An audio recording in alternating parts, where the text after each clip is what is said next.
Hey guys, just wanted to show you guys the Spawn piece I just finished for the charity that Jim Lee is helping with to help struggling comic shops right now due to COVID-19 and how they had to shut down, and unfortunately weren't able to keep customers coming in and out of the store, and Diamond has shut down the distribution for comic books.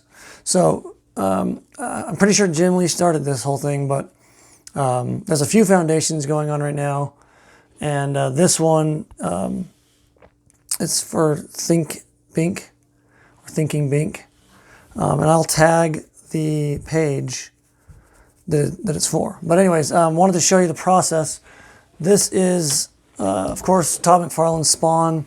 I did the Commando Spawn style just because I think he looks amazing and I love the design, and I like all the gear and weapons and stuff. But I started with one of these, boards. The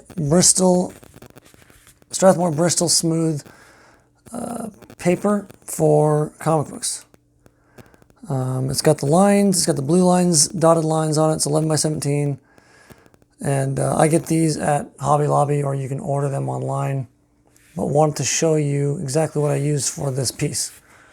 It's up for auction right now on eBay, and I'll put that link up as well. It's only a 3-day auction, and it ends tomorrow, I believe. So I wanted to show it off, get you guys informed.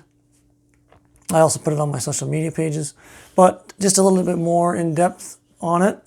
I drew it digitally first on my iPad. Well, I drew the layout on my iPad in Procreate just to get a basic feel for what I wanted to do with the piece. So I laid it out on there, and then I came in, and these are my tools.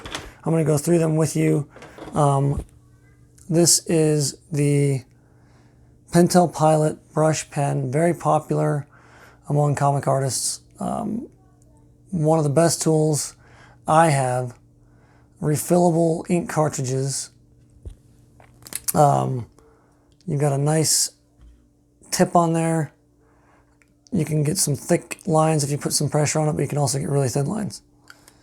So that's what I use to put all the blacks in. Okay, that's all these black areas you're seeing. This is all this, and of course you can refill the cartridges. This is my next tool that I use for a lot of the main outlines. A lot of these semi-thick lines. This is also a brush pen, a little thinner. It's a Tombow brand, and these come in multiple different sizes. This is the WS-BH150.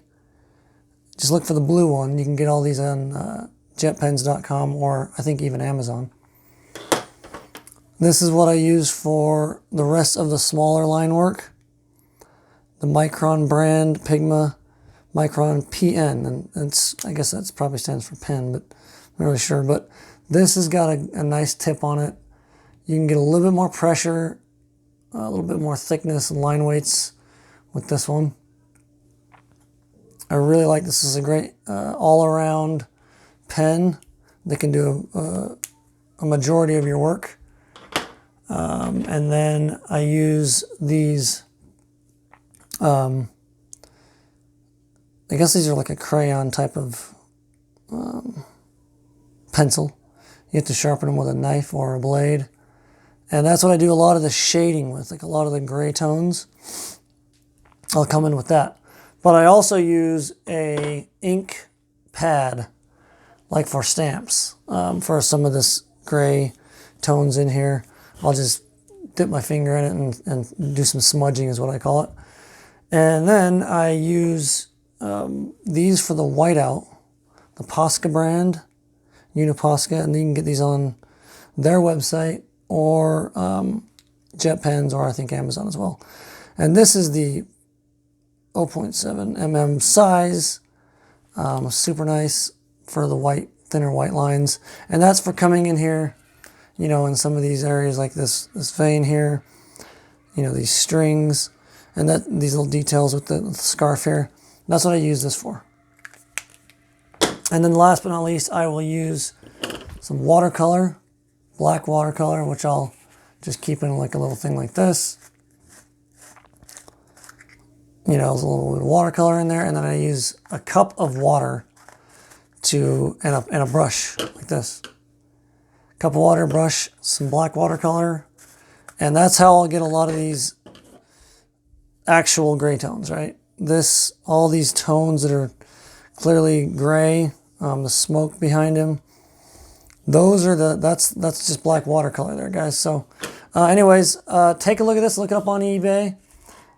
Every single penny goes towards the cause, and it goes right back into local comic shops. And hopefully we'll get through this, and you know, these stores can start opening again.